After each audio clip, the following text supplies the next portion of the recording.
ботқа ертегісі. Ертегілер кезді. Тыңдаңыздар.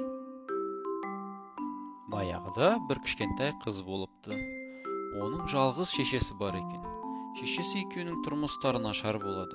Кейде тіпті үйлерінде ішерге ас табылмай қалады.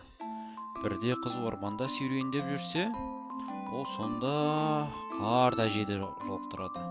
Әжей қыздың басындағы ауыр жағдайды естіген соң, оған түбі жалпақ, аузы кең құмыра береді. Міне қызық, құмыраның сиқыры бар екен. Оған тек құмыра ас пісір десең болды. Сол сәтінде бүлк-бүлк қайнап, дәмі тіл үйірер бидай ботқасын дайындай бастайды. Ал құмыра тоқтай қой десең, қайнағанын тоқтата қояды екен.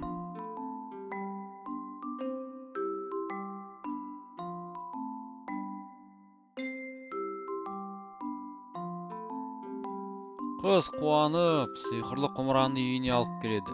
Сол күннен бастап шешесі екеуі аштық пен кедейшіліктің не екенін ұмытады. Олар қарындары аша бастаса, құмыра дайындаған тәтті ботқаға тойып алады. Күндердің күнінде қыз орманға серуендеуге тағы шығып кетеді.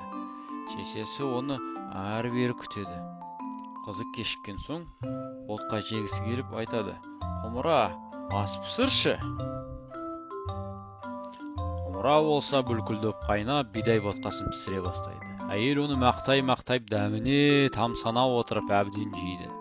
Енді тоқтатайын десе, тоқтататын сөзді ұмытып қалыпты. Құмыра пісіріп жатыр. Барлық көшені, үйді бәрін алып жатыр енді. Не істерін білмейді. Сәлден соң ас үйдің іші ботқаға толып, одан әбден көпіршілген ботқа бүкіл бөлмелерге жайылады. Құмыра шаршайтын емес, пісіріп жатыр.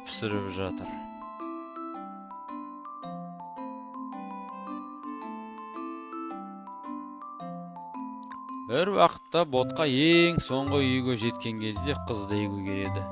"Құмыра, тоқтай қой, тоқта!" деп айғай салған кезде құмыра басыла қалады. Осы оқиғадан соң қалаға кіргісі келген әрбір адам ботқа жеп өзіне жол ашатын болыпты. Осымен ертегі бітті. Ал сіздер одан ары көбірек ертегілерді ертегілер.kz сайтынан оқи аласыздар.